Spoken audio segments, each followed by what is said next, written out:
சரி, இப்போ சேரன் சார் பத்தி பேசும்போது நடுவில் ஒரு பிக் பாஸ் மாதிரியான ஒரு நிகழ்ச்சியில போயிட்டு நிறைய உள்ள இருந்த ஹவுஸ்மேட்ஸே வந்து கொஞ்சம் அவரை அந்த டைம்ல நானும் வருத்தப்பட்டேன். சீமான் அவர் உங்களோட படத்துல நடிச்சிருக்கிறார், 2 படத்துல நடிச்சிருக்கிறாரு. அவரோட தொடர்ந்து நட்புல தான் இருக்கிறீங்க. அவரோட பழக்கம் எப்படி இருக்கு? அது நம்ம அதான் என்னைக்கு நம்ம அண்ணன் சொன்னோமோ அது கடைசி வரையும் அண்ணன் தானே. அதனால எங்க நட்பு வந்து அப்படியே எப்போ அது எந்த புல்லுருவினாலே ஒன்றும் பண்ண முடியாது.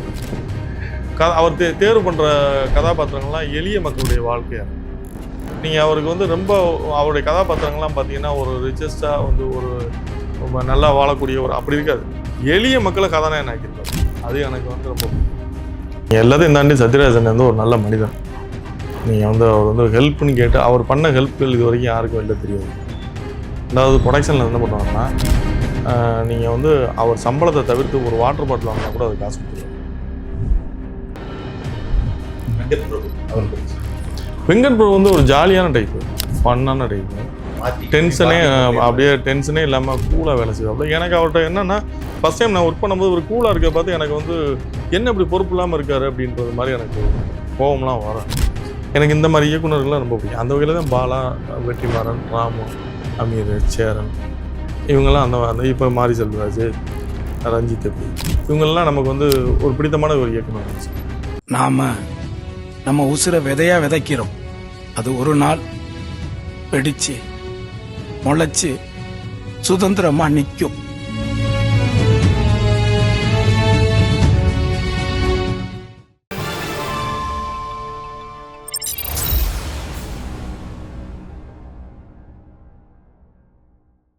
ஆனா மிக மிக அவசரம் படத்துக்கு பிறகு டைரக்ஷனுக்கு வர்றதுக்கு இன்ட்ரெஸ்ட் இல்லாம போச்சா, இல்லை வேற ஏதாவது எனக்கு அந்த மாதிரி அதாவது நான் டைரக்ட் பண்ற ஸ்கிரிப்ட் வந்து ஏதாவது இந்த சொசைட்டிக்கு ஒரு யூஸ்ஃபுல்லான ஒரு விஷயமா இருக்குங்க. இல்லைன்னா நான் அந்த படம் பண்ணதுக்கப்புறம் கண்டினியூ நான் ஒரு 4-5 படம் பண்ணியிருப்பேன். நான் மற்றவங்களும் இது பண்ண நானே பண்ணியிருப்பேன். எனக்கு அந்த மாதிரி ஒரு ஸ்கிரிப்ட் இது வரைக்கும் கிடைக்க ஒரு ஸ்கிரிப்ட் வாங்கி வச்சிருக்கேன். அந்த ஸ்கிரிப்ட் கிடைக்காதனால பண்ணல. இப்போ ஒரு ஸ்கிரிப்ட் வாங்கி வச்சிருக்கேன். இப்போ அடுத்து பண்ணுறேன்.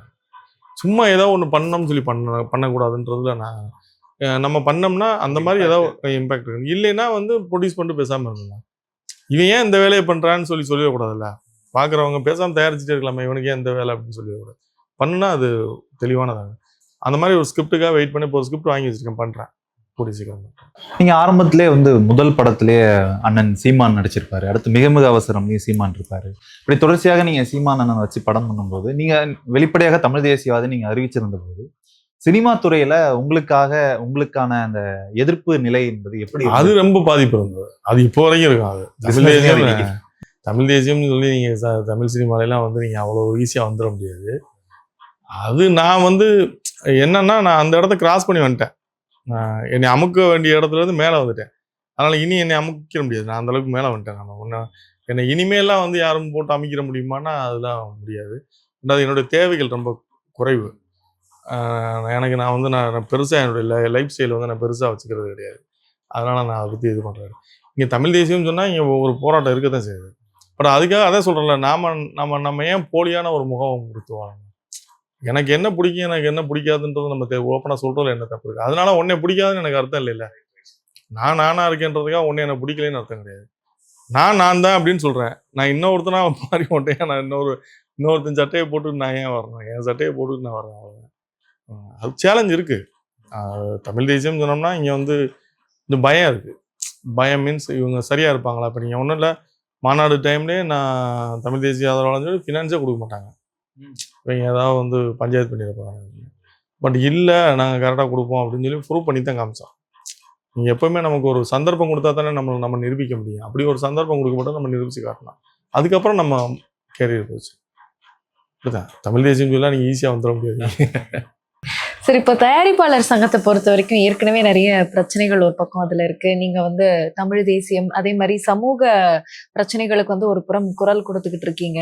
இப்போ தயாரிப்பாளர் சங்கத்துல இருக்கிற பிரச்சனைகள் ஒரு புறம், உங்களுடைய இந்த தமிழ் தேசியம் ஏதாவது ஒரு இடத்துல உங்களுக்கு பேக் ஃபயர் ஆயிருக்கா? இல்லை அதெல்லாம் வர நமக்கு தெரியாது. பின்னாடி ஒரு வேலை நடக்கும், நமக்கு பின்னாடி நடக்கும். நம்ம அதெல்லாம் கண்டுக்கிறது கிடையாது.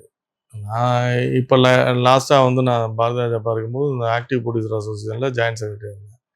இப்போ வேணான்ட்டு வெளியே வந்துட்டேன். என்னென்னா ஒரு சங்கம்ன்றது மாற்றுன்னு சொல்லி தான் நம்ம இன்னொரு சங்கத்துக்கு வர்றோம். அந்த சங்கம் செயல்பாடு இல்லை, அவங்க செய்யலைன்னு சொல்லி மாற்றுன்னு நம்ம அங்கே வர்றோம். இங்கே வரும்போது என்ன இருக்குன்னா, இங்கே உள்ள சங்கத்துலேயும் ஒரு அக்கௌண்டண்ட்டை கொண்டு வந்து வேலைக்கு வச்சுருக்காங்க. ஒரு கணக்கு பிள்ளையை கொண்டு வந்து உட்கார வச்சுட்டு இங்கே என்ன பணம் வருது, என்ன போகுது, எவ்வளவு இன்கம் வருது, எத்தனை மெம்பர்ஸ் சேராங்க. இதுக்கு அசோசியேஷன் தேவையில்லை. நம்ம தொழில் பண்ணுறதுல உள்ள சிக்கல்களை தீர்க்கிறதுக்கு தான் ஒரு அசோசியேஷன் தேவை. ஆனால் இந்த அசோசியேஷன் எப்படி செயல்படுதுன்னா, இது வந்து கணக்குள்ள வேலை பார்த்துட்டு இருக்காங்க. எவ்வளோ பணம் வருது, எவ்வளோ போகுது அப்படின்னு கணக்குள்ள வேலை பார்க்குறது. அந்த வேலை தான் நடந்துகிட்டு இருக்கு. அப்போ இதில் நம்மளும் ஒரு ஆளாக எதுக்கு இதில் இப்படி நடக்கிற ஒரு விஷயத்தில் நான் என்னோட பங்கு நான் ஏன் கொடுக்கணும்னு சொல்லிட்டு நான் வெளியே வந்துட்டேன். என் தயாரிப்பாளர் சங்கம் சரியாக இருந்ததுன்னா இந்த இண்டஸ்ட்ரி வந்து டோட்டலாகவே சரியாக இருக்கும். இங்கே நான் வந்து கிட்டத்தட்ட 2013 நான் இந்த ப்ரொடியூசர் கவுன்சிலில் ஜாயின் பண்ணுறேன், 12 ஜாயின் பண்ணுறேன். இப்போ வரைக்கும் ஏகப்பட்ட தலைமைகள் வந்துருச்சு. எந்த தலைமையும் எதுவும் சொன்னால் செய்ய மாட்டாங்க. நீங்கள் எலெக்ஷன் டைமில் எல்லாரும் ஒரு 50 லட்சம் 1 கோடி தூக்கிட்டு வருவாங்க. எலெக்ஷன் என்ன தலைவர் வரேன், செயலாளர் வரேன். எதுக்கு செலவழிக்கிறீங்கன்னு சொன்னாலும் அவங்களுக்கு அதுக்கான பதில் இல்லை. சரி செலவழிச்சு நிற்கிறதுனால உனக்கு ஏதாவது வருமானம் இருக்காங்க அப்படின்ட்டா அது இல்லை. சரி ஜெயிச்சதுக்கப்புறம் கவுன்சில் வந்து உட்காருவீங்களா, அதுவும் உட்கார மாட்டாங்க. எதுக்காக வர்றாங்க, என்ன பண்ணுறாங்க என்னன்னே தெரியாது. ஆனால் நீங்கள் ஜெயிக்கிற வரைக்கும் இங்கே பார்த்தீங்கன்னா தயாரிப்பாளர் சங்கம் வந்து பரபரப்பாக இருக்கும். ஜெயிச்சதுக்கப்புறம் இங்கே ஆஃபீஸில் யாருமே இருக்க மாட்டாங்க, காலியாக இருக்கும். இது இந்த சங்கங்கள் செயல்பாடுகள் சரியில்லாததுனால தான் இண்டஸ்ட்ரி நாசமாக போச்சு. இவங்க சரியாக இருந்தாங்கன்னா இண்டஸ்ட்ரி வந்து நல்லா இருக்கும். அதனால் நம்மளும் அதில் போய் இருந்துக்கிட்டு இவங்களும் இருந்தாங்க, நம்ம மாட்டுன்னு சொல்லி என்ன போனாங்க நம்மளை கேள்வி கேட்கக்கூடாதுக்காக நான் வெளியே வந்துட்டேன். அது கணக்கு பிள்ளைக்கு தான் சரியாக வரும், நம்ம சரியாக வராதுன்னு வெளியே வந்துட்டேன். இப்போ கடந்த கால சினிமா போல ஆல்பம் எடுத்துக்கிட்டு ஒவ்வொரு ப்ரொடக்ஷன் ஹவுசஸாக போயிட்டு வாய்ப்பு தேடி இயக்குநர்களாக இருக்கட்டும் இல்லை நடிகர்களாக இருக்கட்டும் தேடிட்டு இருக்காங்க. அந்த மாதிரியான நிலை இன்றைக்கு இருக்கிறது. இன்றைய வளர்ந்த இந்த டிஜிட்டல் சமூகத்தில் இன்னமும் அந்த மாதிரி வராங்களா நம்ம ஆஃபீஸ்? இல்லை, அப்படிதான் நிறைய பேர் இருக்காங்க. இன்னைக்கு யாரும் வந்து முன்னாடி அசிஸ்டன்ட் டைரக்டர் வேலை பார்த்து வந்தவங்க யாரும் இல்லை. நீங்கள் ஷூட்டிங் நாட்கள் அதிகமாகிறதுக்கு அதுவும் கூட ஒரு காரணம். இப்போ நீங்கள் 90 நாள் 95 நாள் ஷூட்டிங் போகிறாங்கன்னா அது கூட ஒரு காரணம். நீங்கள் எக்ஸ்பீரியன்ஸ் உள்ள டைரக்டர் நீங்கள் வந்து இப்போ ஒரு கேஎஸ் ரவிக்குமார் சார் இருக்கட்டும், ஒரு சுந்தர் சி சார் இருக்கட்டும், இவங்கெல்லாம் வந்து ஒரு 45 நாள் 50 நாளை தாண்டி படம் எடுக்க மாட்டாங்க. என்னன்னா அவங்களுக்கு வந்து அதை எவ்வளோ ஃபாஸ்ட்டாக எடுக்கணும்னு தெரியுது. ஏன்னா ஒரு பக்கம் லைட் பண்ணாங்கன்னா அந்த பக்கம் உள்ள ஷார்ட் கூட அவங்களுக்கு எடுக்க தெரியும். இந்த பக்கம் என்னென்ன ஷார்ட் இருக்கோ எல்லாத்தையும் எடுத்துருவாங்க. அடுத்து அந்த பக்கம் லைட் பண்ணுவாங்க. இப்போ நீங்கள் புதுசாக வர டைரக்டர் வந்து நீங்கள் வந்து இப்போ நீங்கள் ஷார்ட் ஃபிலிம் எடுத்து வரவங்க என்ன பண்ணுவாங்கன்னா, இங்கே ஒரு க்ளோஸ்அப் எடுத்துட்டு திரும்ப அடுத்து கவுண்டர் ஷாட் எடுக்கிறதுக்கு அந்த பக்கம் லைட்டிங் பண்ணுவாங்க. அப்புறம் அங்கே எடுத்துட்டு அப்போ திரும்ப இங்கிட்டு வருவாங்க, ஆர்டராக எடுப்பாங்க. அப்போ என்னன்னா நாள் வந்து உங்களுக்கு இழுத்துருப்போம். ஸோ நாள் ரொம்ப மேக்கிங் சொல்லிட்டு இழுத்துருவாங்க. இப்போ நீங்கள் 90 நாள் 95 100 நாள் 150 நாள் எடுக்கிற படத்தை கூட நீங்கள் ரவிக்குமார் சார் எடுங்க கொடுங்க, 40 நாளில் முடிச்சுருவாரு. சுந்தர் சார் ஃபாஸ்ட்டாக எடுக்கு. அந்த காலம் இப்போ மணிவண்ணன் சார் வந்து அமைதிப்படை எடுக்கும்போது பார்த்தீங்கன்னா 2 வீடு தான் கொடுத்தேன், ஒட்டுமொத்த லொக்கேஷனே முடிச்சார். சீட் பண்ணி அந்த வீட்டுக்குள்ளேயே வந்து அது மாடியில் ஒரு ஆஃபீஸ் போடுவார், கீழே ஒரு ஆஃபீஸ் செட்டப் வச்சிருப்பாரு, இந்த ஒரு வீடு வச்சுருப்பாரு, ஒரு 2 வீட்டுக்குள்ள. அதை அவங்களுக்கு வந்து அந்த தொழில் கற்றுக்கிட்டவங்க. பாரதிராஜாட்டிலேருந்து அவர் தொழில் கற்றுக்கிட்டு அப்படி வராங்க. இப்போ வர்றவங்க அந்த யூடியூப் பார்த்து ஷார்ட் ஃபிலிம் எடுத்து வர்றவங்க இவங்களுக்கு வந்து அந்த மேக்கிங்க்கு வந்து டிலே ஆகுது. அவங்கள்ட்ட வந்து நாலேஜ் இருக்குது, நல்ல இது இருக்குது, அதெல்லாம் மாற்று கருத்து கிடையாது. மேக்கிங் வந்து டைம் எடுத்துக்கிறாங்க. என்னன்னா ப்ராப்பராக ஒர்க் பண்ணி வராததுனால அவங்களுக்கு அது தெரியல. ஆனால் இன்னைக்கு தேதியில் அசிஸ்டன்ட் டைரக்டர்ஸாக ஒர்க் பண்ணாமல் டைரெக்டாக நான் இப்போ லோகேஷ் கனகராஜோ இல்லை பிரதீப் ரங்கநாதன் இவங்கெல்லாம் வந்து டைரெக்டாக படம் எடுக்க வராங்க, வெற்றி அடையுது, 100 கோடி கலெக்ஷன் ஆகுது, பெரிய பெரிய ஹீரோஸ்ட்டை வச்சு போகிறாங்க. அது சாத்தியமாகும் போது வெளியிலேருந்து பார்க்குறவங்களுக்கு சரி அசிஸ்டன்ட் டைரக்டராக ஒர்க் பண்ணலாம் கூட பரவாயில்ல, நம்ம படம் எடுத்துடலாம் போல இருக்கு. அது அண்ணன் காலகட்டத்தில் அண்ணன் ஜென்ரேஷனுக்கான படம் அப்படித்தான் நீங்கள் பார்க்கணும். இப்போ ரவிக்குமார் சார் காலகட்டத்தில் அவர் எடுத்த படங்கள் 100 நாள் 150 நாள்லாம் ஓடிக்கல. பரதேச சார் படம் இன்னைக்கு இப்போ அவங்க எடுக்க முடியாது. இன்னைக்கு எடுத்த அது வந்து அந்த இன்னைக்கு காலகட்டத்துக்கு என்ன கதை தேவைப்படுதோ அந்த கதையை கொடுக்குறாங்க, ஓடுது, அவ்வளோதான். அப்படித்தான் நீங்கள் பார்க்கணும். இன்னைக்கு ஜென்ரேஷன்ட்ட பண்ணீங்க. எனக்கு இன்னைக்கு உள்ள பசங்களோட லவ் என்ன பண்ணுறாங்கன்னு எனக்கு தெரியாது. நம்ம காலத்தில் லவ் லெட்ரு போட்டிருப்போம், அப்படித்தான் நமக்கு தெரியும். இன்னைக்கு உள்ள பசங்க இன்ஸ்டாவில் லவ் பண்ணுறாங்க. ஸோ லவ்வோட இதுவுமே வந்து இப்போ இன்னைக்கு ரொம்ப ரொம்ப அதோட லைஃப் டைம் ரொம்ப குறைஞ்சி போச்சு. காலையில் பார்த்தா ஈவினிங் லவ் பண்ணுவானுங்க, 3ஆவது நாள் டைவர்ஸ் பண்ணிட்டு போயிடுவாங்க. இப்போ நீங்கள் அப்போ நம்ம லவ் ப்ரப்போஸ் பண்ணுறதுக்கே நம்ம ஒரு டைம் எடுத்துப்போம். இப்போ அதை இன்னைக்கு நீங்கள் சொன்னீங்கன்னா இவங்களுக்கு நீ பூமர்ன்றானுங்க. என்னடா ஈஸியாக ஒரு ஃபோன் அடிச்சு லவ்னு சொல்லி போயிடலாம், எதுக்கு இவ்வளவு டைம் எடுத்துக்கிறேன் அப்படின்னு சொல்லி ஒன்று ஃபீல் ஆகும். ஸோ அதை அப்போ இப்போ எனக்கு என்ன தோணும், இப்போ நான் ஒரு கதை பண்ணும்போது எனக்கு என்ன தோணும், நான் பார்த்த ஜென்ரேஷன் நான் அனுபவிச்சது தானே வரான். அப்போ வரும்போது அது வந்து பழசாக தெரியும். இப்போ இன்னைக்கு உள்ள ஜென்ரேஷன், இன்னைக்கு உள்ள பசங்க இவனுங்க இன்னைக்கு பார்க்குற விஷயங்கள், இவங்க சந்திக்கிற விஷயங்களை நான் சந்திச்சிருக்க முடியாது. அதுதான் பிரச்சனை. இன்னைக்கு உள்ள ஜென்ரேஷனால என்னால் கனெக்ட் பண்ணிக்க முடியல. Generation gap. அது கனெக்ட் பண்ணிக்கிட்டோம்னா ஒன்றும் எந்த டயர் எல்லாருமே பண்ணலாம். இப்போ நீங்கள் மணிரத்னம் சார் வந்து அவர் கூட வச்சிருக்கவங்க பூரா வந்து எல்லாம் ஜென்சி யங்ஸ்டர்ஸுக்கு பூரா ஜென்சி. அப்போ அவங்களோட அவுட்புட் அவர் வாங்கிக்கிறார். ராமுகிட்ட இருக்க பசங்கள்லாம் வந்து டைரக்ட் ராம்கிட்ட இருக்கவங்கலாம் எல்லாம் 18 வயசு 19 வயசா இருங்க. அப்போ அவங்க கிட்ட வந்து நீ என்னடா பார்க்குற, ரீல்ஸில் என்னடா போட்டிருக்கு, அதில் என்னடா போட்டிருக்குன்னு அவங்க கேட்குறாங்க. அப்போ அவங்க அப்டேட் ஆகிக்கிறாங்க. அதுதான் இதில். சரி, இப்போ நீங்க இந்த விஷயத்த சொன்னதுனால நான் கேட்கிறேன். முன்னாடி எல்லாம் ஒரு திரைப்படம் வருது அப்படின்னா எந்த திரைப்படமா வேணாலும் இருக்கட்டும், ஒரு 10 வருஷம் இந்த டிஜிட்டல் யுகத்துக்கு முன்னாடி வந்த படங்கள் எல்லாம் பாத்தீங்கன்னா எத்தனை தடவை வேணாலும் பார்க்கலாம், திகட்டாது. ஆமா. இப்போ ஒரு படம் வருது, ஒரு வாரம் ஓடுது, ஆஹா ஓஹோன்னு பேசுறாங்க, அதை பத்தி சோசியல் மீடியால அது காரணம்னா அன்னைக்கு போயிடுது. அன்னைக்கு அது அதான் நீங்க அந்த லவ்வோட அந்த லைஃப் டைம் போச்சுன்னு சொன்னோம்ல, அதுதான் இன்னைக்கு நீங்க பாக்குறது எல்லாமே வந்து ஒரு மின்மினி பூச்சிகள் மாதிரி தான். அந்த டைமுக்கு வந்து போறதுதான். அப்போ உள்ளதெல்லாம் உறவுகளுடைய மேன்மையை பத்தி நம்ம சொல்லியிருப்போம். லவ்வை சொல்றதுக்கே வந்து உங்களுக்கு வந்து ஒரு மாசம் டைம் எடுத்துப்பாங்க. ஒருதலை ராமலாம் பாத்துட்டீங்களா, அது வந்து நமக்கு வந்து அவ்வளவு நாள் சொல்லி நம்ம வெரைட்டி பண்ணும்போது அதுல உள்ள அந்த ஃபீல் வந்து நீங்க காலைல பார்த்து சாயந்தரம் சொல்றதுல இருக்காது. நீங்க இப்போ உடனே கிடைச்சது தானே அப்படின்ற மாதிரி அதோட வேல்யூ தெரியாம போயிடும். உடனடி இம்மீடியட்டா கிடைக்கிற எந்த பொருளுக்கும் வேல்யூ கிடைக்காது. இப்போ நீங்க அப்போ உள்ள டைரக்டருமே அவங்க வாய்ப்பு தேடி சோறுக்கே கஷ்டப்பட்டு அலைஞ்சு அங்கங்க அவங்க ஒரு டைரக்டரை ஒரு ப்ரொடியூசரை ரீச் பண்றதுக்கு கஷ்டம் வந்து அவங்களுக்கு தெரியும். அதனால அவங்க அந்த கஷ்டத்தை தெரிஞ்சு படம் பண்ணாங்க. இன்னைக்கு இருக்கவங்க ஈஸியா ஒரு வாட்ஸ்அப்ல மெசேஜ் போடுறாங்க, நான் உங்களோட ஸ்டோரி நரேட் பண்ண வரலாமா, எனக்கு அப்பாயின்மெண்ட் இருக்கான்னு கேட்குறேன். அப்போ அவங்களுக்கு ஈஸி ஆயிடுச்சு. இப்போ அதோட வேல்யூ தெரியாது. இப்போ நான் கூப்பிட்டு நீங்கள் அவங்களுக்கு கூட படம் கொடுத்தனா கூட அவங்களுக்கு அந்த வேல்யூ தெரியாது. நம்ம போனோம் இவர் இல்லைன்னா அடுத்த ஒரு ப்ரொடியூசர் இருக்காரு அங்கே போவோம் அப்படின்ற மாதிரி வேல்யூ குறைஞ்சி போச்சு. உறவுகளுடைய மேன்மை யாருக்கும் தெரியாமல் போச்சு.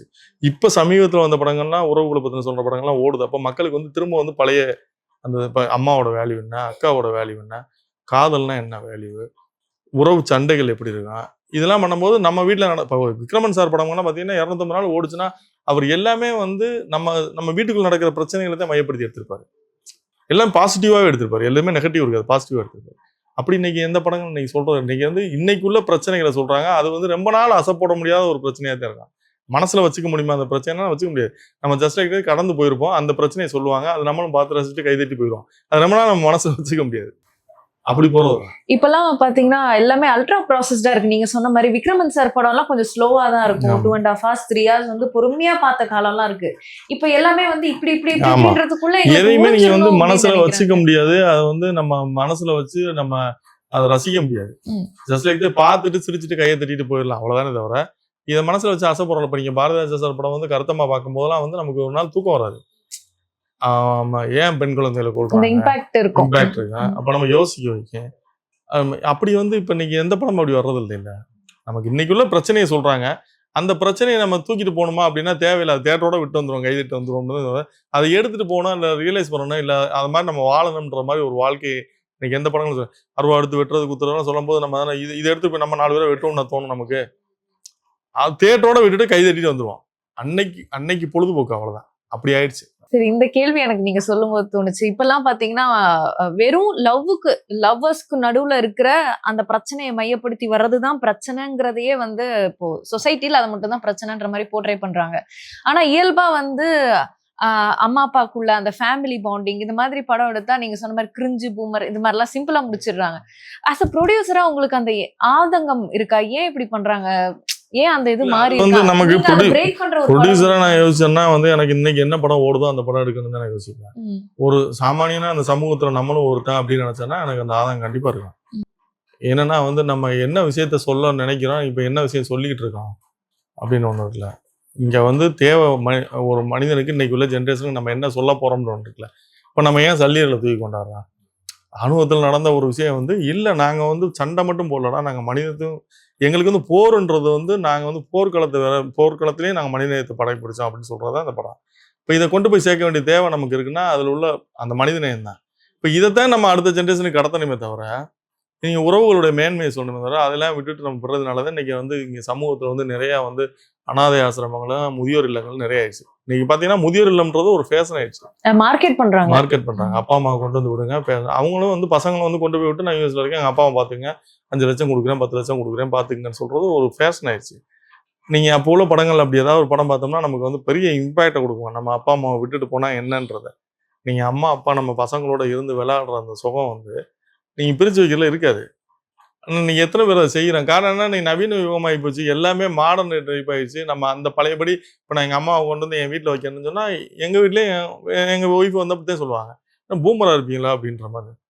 அம்மா பிரிச்சு அப்படி அப்படி படங்கள் வந்து மாத்துது. அப்ப நம்ம அப்படி சொல்லக்கூடாதுன்றதை நம்ம சொல்லணும். பட் யார்கிட்ட போய் சொல்றது? எல்லாருக்கும் வந்து வெற்றி தானே இங்க தீர்மானிக்குது. மக்கள் எதை பாக்குறாங்கன்றது தானே. இப்ப நான் ஒரு விஷயத்த நீங்க சொல்லாத விஷயத்துல நான் உறவுகளை பத்தி சொல்றேன்னா தியேட்டருக்கு வரமாட்டானே. அப்ப நான் என்ன பண்ண அவனுக்கு என்ன தேவைன்றதானே கொடுக்க வேண்டியது இருக்கு. அது விஷமா இருந்தாலும் அதான் கொடுக்க வேண்டியதா இருக்கு. விஷம் நமக்கு தெரியும். அதுதான் பிடிக்குதுன்னா பிடிக்குதுன்னா நான் என்ன பண்ண முடியும்? நான் இல்லப்பா நான் இது தேன்னு சொன்னா கூட வாங்குறதுக்கு அவன் ரெடியா இல்லையா? எனக்கு பரவாயில்ல.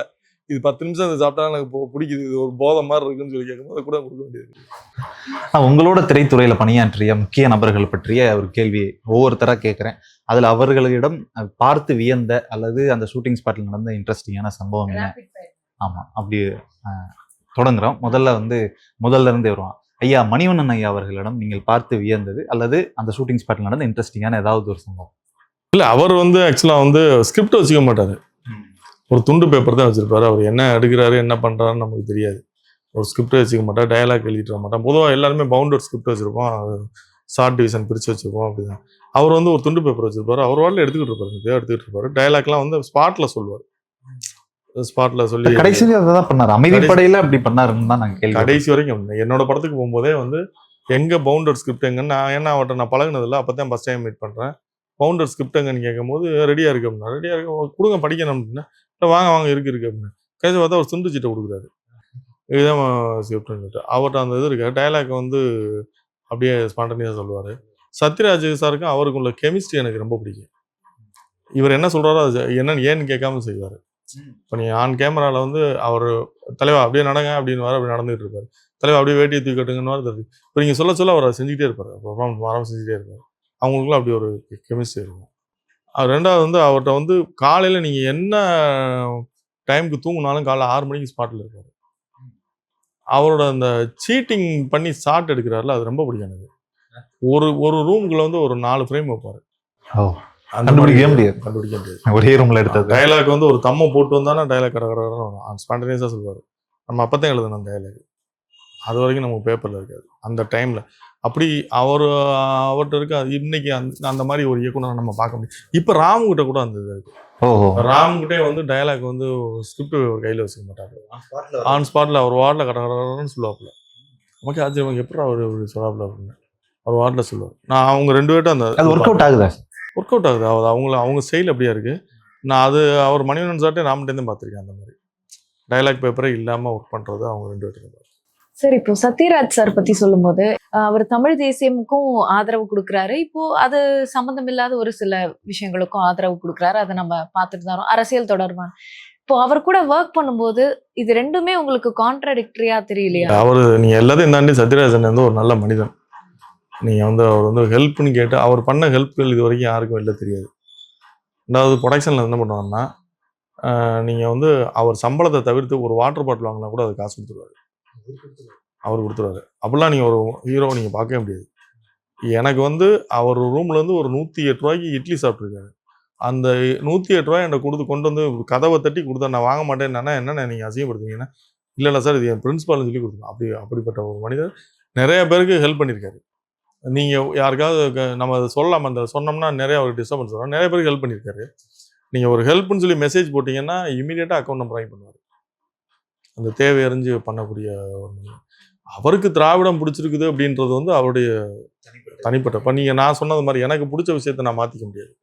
அவருக்கு அப்படி ஒரு விஷயம் பிடிச்சிருக்குன்றது அவர் தனிப்பட்ட. அதில் விமர்சனம் பண்ணுறதுக்கு ஒன்றுமே கிடையாது. அவருக்கு அது பிடிச்சிருக்கு, அவர் ஃபாலோ பண்ணுறாரு. அதை தாண்டி ஒரு நல்ல மனிதனானா 100% நல்ல மனிதன். நீங்கள் அவர் என்னவா இருந்துட்டு போறாரு, எனக்கு அது அவசியம் இல்லை. கொள்கைக்கும் குணத்துக்கும் சம்மந்தம் இல்லை. அவர் நல்ல மனிதன். அவர்லாம் வந்து 100 வருஷம் வாழணும்னா அவர் வந்து பெருசாக ஜெயிக்கணுன்றதை நம்ம யார்கிட்ட அவங்களுக்கு வந்து ஹெல்ப் பண்ணணுன்ற மனசு இருக்காங்க.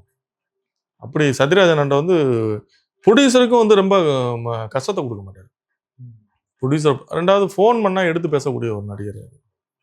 யார் ஃபோன் பண்ணாலும் எடுத்து பேசக்கூடிய சத்யராஜனை பற்றி சொல்கிறோன்னா நிறையா சொல்லலாம். அவர் நம்ம இன்னைக்கு சும்மா திராவிடம் பேசுகிறாருன்றதுக்காக நம்ம அவர் குறை சொல்ல முடியாது. திராவிடம் பேசுகிறா அவருக்கு பிடிச்சிருக்கு. அவர் ஏன் எனக்காக மாற்றிக்கணும்? அவருக்கு பிடிச்ச விஷயம் நான் அவருக்காக நான் மாற போகிறதில்ல, எனக்காக அவர் மாற போகிறதில்ல. அதை தாண்டி எங்கள் 2 பேருக்கும் நம்ம 2 பேருக்கும் உள்ள ரிலேஷன்ஷிப் என்ன அவருக்கு தான் பேசுகிறேன். வெங்கட் பிரபு அவரை பற்றி சொல்லுங்க. வெங்கட் பிரபு வந்து ஒரு ஜாலியான டைப்பு, ஃபன்னான டைப்பு. அப்படியே டென்ஷனே இல்லாம கூலா வேலை செய்வாப்ல. எனக்கு அவர்கிட்ட என்னன்னா ஃபர்ஸ்ட் டைம் நான் ஒர்க் பண்ணும்போது ஒரு கூலா இருக்க பார்த்து எனக்கு வந்து என்ன இப்படி பொறுப்பு இல்லாம இருக்காரு அப்படின்றது மாதிரி எனக்கு கோபம்லாம் வரும். பட் அப்புறம் தான் என்னால் ரியலைஸ் பண்ண முடிஞ்சது. வந்து அவருடைய இயல்பே அது. ஜாலியாக வந்து அப்படியே டென்ஷன் இல்லாமல் ஒர்க்கிங் நேச்சரே அப்படிதானே, இல்ல லைஃப் நேச்சர்? அவர் லைஃப் ஸ்டைலே அப்படித்தான். எவ்வளோ டென்ஷனாக இருந்தாலும் அப்படி ஜாலியாக இருந்துட்டு அப்படியே போகிற கேரக்டர். அவர் இயல்பாகவே அந்த மாதிரி ஒரு கேரக்டர். நல்ல ஹார்ட் ஒர்க்கர் தான். நல்ல டெக்னீஷியன்ஸ். அதாவது ரெஃபரன்ஸ் நிறைய புதுசு புதுசாக ஏதாவது யோசிக்கணும்னு தோணும். எதை பண்ணாலும் ஒரு புதுசாக ஒன்று பண்ணணும்னு சொல்லி ட்ரை பண்ணக்கூடிய. ஷூட்டிங் ஸ்பாட்ல அவர் நீங்க முன்னாடி வச்சிருக்க ஒரு பட்ஜெட்டை தாண்டி எக்ஸ்ட்ரா இல்லை, ஆகிறதுக்கான எனக்கு அது ஒரு மாதிரி மாநாட்டில் அதான் சொல்கிறேன். எனக்கு யாருக்கிட்டையும் அந்த எக்ஸ்பீரியன்ஸ் வரல. நம்ம சொன்ன மாதிரி தான் செட்டில் போச்சு. ஈவன் வணங்கான்லேயே எனக்கு அந்த மாதிரி நடக்கலை. சும்மா கான்ட்ரவர்சிக்காக ஏதாவது ஒன்றா பேசலாமே தவிர அப்படி ஒன்றும் நடக்கலை. எனக்கும் அவருக்கும் வெங்கட் பிரபுக்கும் அந்த இதுவும் கிடையாது. சில நேரங்களில் முரண்லாம் வரலாம். இப்போ நான் ஒன்று சொல்லுவேன், அவர் ஒன்று செய்வார், அது முரண் வரும், அதெல்லாம் இருந்திருக்கு. அது இல்லைன்னா வந்து தொழில் கிடையாதுல்ல. நீங்கள் இப்போ நான் அப்படி இல்லைன்னா அவரும் அதை செஞ்சுருக்க போகிறதுல அவர் ஒரு படம் எண்ட் ஆஃப் த டே அந்த வெற்றி பெறும்போது அதெல்லாம் மறந்துடுவோம். எல்லாருமே சண்டை போடுறது இப்போ என்கிட்ட அவர் சண்டை போடுறது எதுக்கு போட போறாரு? படம் நல்லா வரணும்னு சண்டை போடுவார். நான் அவர்கிட்ட சண்டை போடுறது படம் நல்லா வரணும்னு சண்டை போடுவான். அது தொழிலுக்குள்ள உள்ளது. அதை தாண்டி பர்சனலாக வந்து எனக்கு வெங்கட் பிரபு மேலே நல்ல நண்பர். இன்னைக்கு வரைக்கும் எனக்கு அவருக்குமான ரிலேஷன். பாலா சார்? பாலானன் அப்படித்தான். பாலானன்ட்ட வந்து இந்த முதல் போகும்போது எனக்கு வந்து அவர் தான் ஃபோன் பண்ணி கூப்பிட்டு இந்த மாதிரி ஒரு படம் இருக்கு. அதுக்கு ஒரு 4 மாதத்துக்கு முன்னாடி எனக்கு போனது மிக மிக அவசரம் பார்த்துட்டு போன அடிச்சாரு. அது வந்து ஒரு நேர்மையான படைப்பு நீ வந்து பண்ணியிருக்க, எனக்கு ரொம்ப பெருமையாக இருக்குது அப்படின்னா அந்த படத்தை பற்றி சிலாகிச்சு பேசினார். அப்புறம் ஒரு 4-5 மாதம் பொறுத்து கூப்பிட்டாரு. இந்த மாதிரி ஒரு படம் இருக்குங்க. எனக்கு அவரோட ஒர்க் பண்ணணும்னு எனக்கு ஒரு ஆசை இருந்தது. ஒரு நல்ல இயக்குனர், தமிழ் சினிமாவுக்கு தேவையான ஒரு இயக்குனர். அதாவது அவர் தேர்வு பண்ணுற கதாபாத்திரங்கள்லாம் எளிய மக்களுடைய வாழ்க்கையாக இருக்கும். நீங்கள் அவருக்கு வந்து ரொம்ப அவருடைய கதாபாத்திரங்கள்லாம் பார்த்தீங்கன்னா ஒரு ரிச்சஸ்டாக வந்து ஒரு நல்லா வாழக்கூடிய ஒரு அப்படி இருக்காது. எளிய மக்களை கதாநாயகன் ஆக்கியிருப்பார். அது எனக்கு வந்து ரொம்ப பிடிக்கும். எளிய மனிதர்களை கதாநாயகன் காட்டுறது ரொம்ப கஷ்டம் இல்லை. இப்போ இன்னைக்கெல்லாம் ரவுடிசத்தான் நம்ம கதாநாயகனை காட்டுறான். அவர் அப்படி இல்லாமல் எளிய மனிதர்களை கதாநாயகனாக்கி அவங்களுக்குள்ள ஒரு காதல், அவங்களுக்குள்ள உள்ள வாழ்க்கை அப்படி காமிச்சிருப்பார். நம்ம நிறைய பேர் சொல்லுவாங்க, ஏன் இவர் ஒரு அழுக்கா காட்டுறாரு அப்படின்னு. அவனும் ஹீரோ அப்படின்றத காட்டுறாரு. நீ வெளிப்புறத்தை தானே பார்க்குற. அவனுடைய வெளிப்புறத்தை அவன் அழுக்கா இருக்கான், அவன் ட்ரெஸ் போடுறான், அவன் மனசுக்குள்ள ஒரு அழகு இருக்கு அப்படின்றத காட்டியிருப்பார். நீ பார்க்குறதெல்லாம் அவருடைய வெளிப்புறத்தை பார்க்குறேன், நான் அவனோட மனசை பார்க்குறேன் அப்படின்ற மாதிரி. நீங்கள் நான்கடவுளாக இருக்கட்டும், பிதாமகனாக இருக்கட்டும், எல்லாமே வந்து அந்த கதாபாத்திரங்களுடைய வெளித்தோட்டம் தான் அப்படி இருந்தது. அவன் மனசுக்குள்ள ஒரு வந்து ஒரு லவ் இருக்கும். ஒரு நீ பிதாமகன்லாம் அந்த விக்ரமுக்கும் அந்த சங்கீதாவுக்குள்ள லவ் பார்த்தீங்கன்னா அவ்வளோ இதாக இருக்கும். அப்போ இவரோட ஒர்க் பண்ணணும்னு எனக்கு தோணுச்சு. அப்போ வணங்கான் பண்ணாங்க. அவரும் அப்படி தான் டைமுக்கு நீ எல்லாம் சொன்னாங்க லேட்டாக வருவார் அப்படின்னு. எனக்கு தெரிஞ்சு அவர் 8 மணி வரைக்கும் 6 மணிக்கு ஸ்பாட்டுக்கு வந்துடுவார். நைட்டு 9 மணிக்கு உட்காந்துருப்பாரு. அந்த பாத்ரூம் போகிறதுக்கு தான் வருவார். சாப்பிட்றது கூட அங்கேயே உட்காந்து எதாவது சாப்பிடுவார்.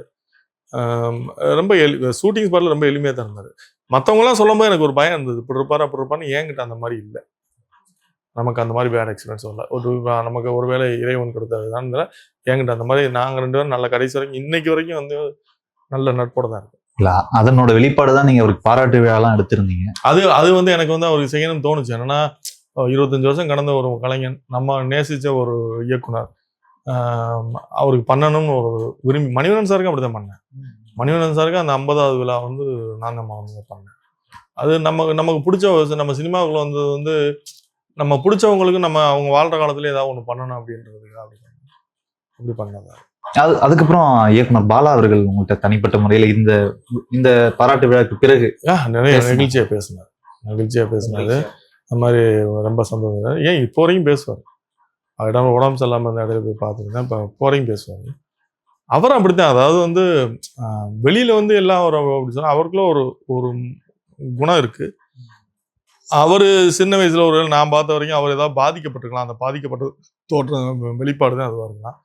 பட் மற்றபடி அவர் வந்து ஒரு நல்ல மனிதன் தான். சரி, இப்ப சூர்யா மாதிரி ஒரு பெரிய ஆக்டர் ஒரு படத்துல இருந்து விலகுறாங்க அப்படின் போது அந்த படத்தை டச் பண்றதுக்கே நிறைய பேர் யோசிப்பாங்க.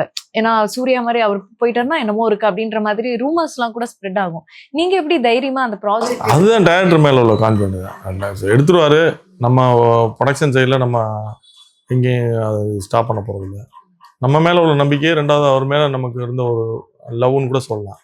ஒரு நல்ல இயக்குனர், அவர் மேல உள்ள நம்ம மரியாதை பண்ணுவார். எனக்கு வந்து அப்படி எனக்கு வந்து ரொம்ப மகேந்திரன் சார் ரொம்ப பிடிக்கும். மகேந்திரன் சாரை வந்து நான் வீட்டில் போய் பர்சனலாக ஒரு அப்பாயின்மெண்ட் வச்சு போய் பார்த்தேன். சாகிறதுக்கு ஒரு 1 இயருக்கு முன்னாடி வீட்டில் போய் கிட்டத்தட்ட ஒரு 3/4 மணி நேரம் பேசிக்கிருந்தேன்.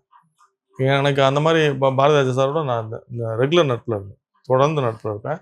எனக்கு மிக பிடிச்ச அவரோட அதிக ட்ராவல் பண்ணியிருக்கேன் பாரதிராஜா சாரோட. அவர் என்கிட்ட நிறைய விஷயங்கள் ஷேர் பண்ணுவார், நான் அவர்கிட்ட நிறைய விஷயங்கள் சார் அந்த மாதிரி. மணிவண்ணன் சார்கிட்ட ட்ராவல் பண்ணியிருக்கேன். பாலு மகேந்திரன் சாரோட ட்ராவல் பண்ணுறதுக்கான வாய்ப்பு நமக்கு கிடைக்கல. எனக்கு இந்த மாதிரி இயக்குநர்கள்லாம் ரொம்ப பிடிக்கும். அந்த வகையில் தான் பாலா, வெற்றிமாறன், ராமு, அமீர், சேரன் இவங்கெல்லாம் அந்த இப்போ மாரி செல்வராஜ், ரஞ்சித் எப்படி இவங்கெல்லாம் நமக்கு வந்து ஒரு பிடித்தமான ஒரு இயக்குனர் வச்சுக்கோங்க. என்னன்னா கமர்ஷியலை தாண்டி இவங்க ஒரு படம் பண்ணுவாங்க அந்த வேலை. அதுக்காக மற்றவங்கலாம் பிடிக்காதானா வெங்கட் போவே பிடிக்கதான் செய்யும், லோகேஷ் கனகராஜன் பிடிக்கதான் செய்யும். அவங்க டைப் ஆஃப் ஃபிலிம்ஸ் வேற, இவங்க டைப் ஆஃப் ஃபிலிம். அடுத்து எஸ்டிஆர், அவரை பற்றி சொல்லுங்க. எஸ்டிஆர் தான் சொன்னேன். எஸ்டிஆர் வந்து எனக்கும் எஸ்டிஆருக்கு வந்து அது தெரில, எங்களுக்குள்ள ஒரு நல்ல பாண்டிங் இருக்கு. பட் இன்னைக்கு வரைக்கும் வந்து நான் என்ன அண்ணன்றதும் நான் அவர் தம்பின்றதும் அந்த ஒரு பொய்யான ஒரு இது இருக்காது. அது உண்மையான நான் எந்த காலகட்டத்திலையும் சிம்புவை நான் விட்டு கொடுக்க மாட்டேன், சிம்பு என்னை அப்படி விட்டு கொடுக்க மாட்டாங்க, இங்கேயும் விட்டு கொடுக்க மாட்டாங்க. கடைசி வரைக்கும் எங்கள் நட்பு தொடரும், எப்பவும் தொடரும். சேரன் சார், சேரன் வந்து எனக்கு வந்து சேரன் வந்து அவர் டைரக்டராக எங்கள் பங்கஜ் ப்ரொடக்ஷனில் ஒர்க் பண்ணும்போது நான் அப்போ தான் உள்ளே போகிறேன், அவர் வெளியே போகிறார். நான் அந்த கம்பெனியில் அசிஸ்டண்டாக ஜாயின் பண்ணும்போது அவர் வந்து கம்பெனி விட்டு வெளியே போகிறாரு. அதுக்கப்புறம் சேரன் வந்து நான் ஒரு படப்பிடிப்பில் சந்திச்சிருக்கேன், வேடிக்கை பார்க்க போய் பாண்டவர் பூமி எடுக்கும்போது அந்த படத்தை வேடிக்கை பார்த்துட்டு நின்றுருக்கேன். இவரோட என்னைக்காவது சேருவோம் நான். அப்புறம் சேரன் போய் நான் ஒரு ஆஃபீஸில் மீட் பண்ணேன். அப்புறம் நாங்கள் நட்பு நெருக்கமாச்சு. நான் உள்ளே அப்புறம் எனக்கு மிக அவசரத்தில் அவரை கூப்பிட்டு இந்த படத்துக்கு பாட்டு வந்து நான் எழுதி தரேன்னு சொல்லி ஒரு பாட்டு எழுதி கொடுத்தாரு. இன்னைக்கு வரைக்கும் அவருக்கு நமக்கு நட்பு அப்படிதான். அவர் நமக்கு அண்ணன், அவர் அப்படிதான். அவர் மேலேயும் நமக்கு மிக பெரிய முடியாது. ஏன்னா தொடர்ந்து ஒரு 5-6 நேஷனல் அவார்டு வாங்கின ஒரு இயக்குனர். பாரதிராஜாவால் வந்து எனக்கு அப்புறம் நீ தான் அப்படின்னு சொல்லி அடையாளம் கட்டப்பட்ட இயக்குனர்னா அது சேரன் தான். பாரதிராஜாவை வந்து ஒரு இன்டர்வியூ சொல்லியிருந்தார், எனக்கு அப்புறம் வந்து ஒரு இயக்குனர் என் வரிசையில் வர்ற ஒரு என்னுடைய கிராமத்தை தெரிஞ்ச ஒரு இயக்குனர் அப்படின்னா அவன் சேரன் தான் அப்படிங்கிற அப்படி பேர் வாங்கின டேரக்டர் தான் சேரன். அதனால் அவர் நமக்கு என்னைக்கு அண்ணன் தான், அவரோட. சரி, இப்போ சேரன் சார் பத்தி பேசும்போது நடுவுல ஒரு பிக் பாஸ் மாதிரியான ஒரு நிகழ்ச்சியில போயிட்டு நிறைய உள்ள இருந்த ஹவுஸ்மேட்ஸே வந்து கொஞ்சம் அவரை அந்த டைம்ல நானும் வருத்தப்பட்டேன், சீமானு வருத்தப்பட்டார், அமீர்னு வருத்தப்பட்டார், எல்லாருமே வருத்தப்பட்டான். அவர் பாயிண்ட் ஆஃப் வியூவில் ஒரு விளக்கம் சொன்னார் அதுக்கு. சேரன்ன்ற நாங்கள் சொன்னோம், ஏன்னா நீங்கள் இந்த மாதிரி போனீங்க சொல்லும்போது அவர் சில விஷயங்கள் சொன்னார், அது நியாயமாகப்பட்டது. எப்போவுமே நம்ம தூரத்துலேருந்து பார்க்கும்போது ஒன்று இருக்கு, அவங்க சைடில் ஒரு நியாயம் இருக்குல்ல, அவங்கவுங்க நியாயம்னு ஒன்று இருக்குல்ல. அப்போ அவர் சொன்ன நியாயங்கள் எனக்கு சரியாகப்பட்டது. அப்போ நான்லாம் வெளியில் இருந்து ஆதங்கப்பட்டேன். சீமானன் எனக்கு போன் அடிச்சு சொன்னார், ஏன் தம்பி போய் இப்படி இது பண்ணுறான் அப்படின்னா. அமீரனை வருத்தப்பட்டார். ஏன்னா சேரண்ணன் மேலே எல்லாருக்குமே, அமீரனா இருக்கட்டும், சீமானா இருக்கட்டும், எல்லாருக்குமே எங்கள் மேலே வந்து அவர் மேலே ஒரு நல்ல படைப்பாளின்ற அந்த ஒரு விஷயந்தான் எங்களை எல்லாத்தையுமே வந்து இணைச்சது. அப்படி வந்து அவர் சொன்ன விஷயங்கள் என்னால் அவர் சொன்ன கன்வின்ஸாக இருந்தது. அவர் சொன்ன விஷயங்கள் அது அவருக்கு அந்த காலகட்டத்தில் தேவைப்பட்டதை அதனால் பண்ணார். அதனால அவர் வந்து எங்கேயும் வந்து அவருடைய கௌரவம் போனதை நான் பார்க்கல. அவர் என்னைக்குமே அவருக்கு சொசைட்டியில் ஒரு மரியாதை இருக்குது. இன்னைக்கும் வந்து தமிழ் சினிமாவில் ஒரு மறக்க முடியாத இயக்குநர்கள் அவர். இப்போ கூட ஆட்டோகிராஃப் ரீரிலீஸ் ஆகி பயங்கர வரவேற்பு. ரிலீஸ் பண்ணுறது அதெல்லாம் தாண்டி என்னைக்குமே சேரனுக்கான இடம் அது அப்படியே இருக்கு. சீமான் அவர் உங்களோட படத்துல நடிச்சிருக்கிறார், 2 படத்துல நடிச்சிருக்கிறாரு. அவரோட தொடர்ந்து நட்புல தான் இருக்கிறீங்க.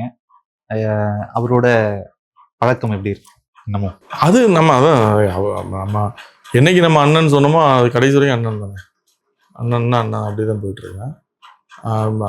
நம்ம தமிழ் தேசியம் சொல்றதும் சரி, அவர் அண்ணன் சொல்றதும் சரி, அது என்னைக்குமே வந்து மாறப்போறது இல்லை. அது அப்படியே தான் போயிட்டு இருக்கோம். அவருக்கு நமக்கு நட்பு ஒன்று எங்கேயும் ஒன்று அது ஈஸியாக பிரிச்சிடவும் முடியாது. அது போயிட்டே தான் இருக்கும். இல்லை, இடையில ஏதோ சம் இஷ்யூ நடக்கிறதாக ஒரு தகவல் வந்தது, அதனால தான். அது இடையில உள்ளவனுங்க அவனுங்க பண்ணுவானுங்க. அது நான் என்ன சொன்னா, கூட இருக்கவங்க வந்து சில விஷயங்கள் பண்றது நமக்கு கஷ்டமா இருக்குங்க. தவிர மறுபடியும் சீமானன் மேல மரியாதை, நம்மகிட்ட எந்த எதிர்பார்ப்பும் இல்லாமல் தானே இப்போ போகலாம். இப்போ நீங்கள் அந்த கட்சியில் போய் நம்ம பயணிக்கணும் போது நீங்கள் எனக்கு மாவட்ட செயலாளர் கொடுங்க, இல்லை இந்த தொகுதியில் எம்எல்ஏ கொடுங்க, இல்லை எனக்கு மாதம் 5 லட்ச ரூபா கொடுங்க, பணம் கேட்டால் போகணும். நம்ம தமிழ் தேசியம் பிடிச்சி போனால் அந்த இடத்துக்கு அவர் சரியான ஆள் நம்பி போனோம், ஒரு தலைமையை நம்பி போனோம். அதுதானே அதில் எனக்கு ஏதாவது எதிர்பார்ப்பு தான் தானே ஏமாற்றம் இருக்குது. எனக்கு எந்த எதிர்பார்ப்பும் கிடையாது. அதனால் எனக்கு எந்த ஏமாற்றம் கிடையாது. நான் கடைசி வரைக்கும் தமிழ் தேசியம் தான், கடைசி வரைக்கும் சீமான் தம்பியாக தான் இருக்கேன். அது இடையில உள்ளவங்க வந்து சில பாலிடிக்ஸ் பண்ணுவானுங்க. எப்போவுமே கூட இருக்கவங்க தான் பிரச்சனை. அது நம்ம அதை கடந்து போயிடுறது. அதை பற்றி பேசுறதுக்கே நான் விரும்பலை. அதை கடந்து போயிடுறது. நமக்கும் அவருக்குமான நட்பு வந்து என்னைக்குமே அது இருக்கு. ஏன்னா என்கிட்ட எனக்கு வந்து அவர்கிட்ட வந்து எந்த எதிர்பார்ப்பும் கிடையாது. அதனால எனக்கு ஏமாற்றமும் கிடையாது. நான் எதிர்பார்ப்பு இருந்தால் தானே ஏமாற்றம் ஆகுது. எனக்கு எந்த எதிர்பார்ப்பும் கிடையாது, ஏமாற்றம். அவரும் வந்து என்கிட்ட ஒன்றும் பெருசாக எதிர்பார்க்கப்படுறதில்ல. அதனால எங்க நட்பு வந்து அப்படியே எப்பவும் இருக்கும். அது ஒன்றும் எந்த புல்லுருவினாலும் ஒன்றும் பண்ண முடியாது. தமிழ் குடிமகன் படத்துல நீங்க ஒரு கேரக்டர் பண்ணிருப்பீங்க, இப்போ போலீஸ் கேரக்டர் பண்ணிருப்பீங்க.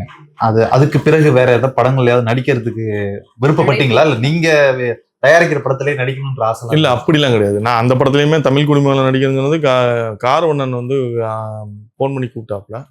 அப்போ மறுக்க முடியல. நம்ம நண்பர் அவர் ராஜேஷ் யாதவ் கேமராமேன் தலைவனிங்க நடிகர். சரி வர்றேன்னு சொல்லி நடித்தேன். தம்பி ராமாயணன் படத்தில் ராஜாக்கில் நடித்தது அவர் வந்து வேற ஒரு கதாபாத்திரம். அவர் டேட் இல்லைன்றதுனால நம்ம உப்மா மாதிரி அந்த டைமுக்கு உள்ள போகணும்.